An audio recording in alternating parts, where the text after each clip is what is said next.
சாதாரண தண்ணியா? 2Gனா என்னையா?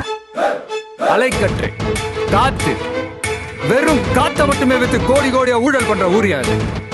செல்போன் ஆடம்பரம், தண்ணி அத்தியாவசியம்.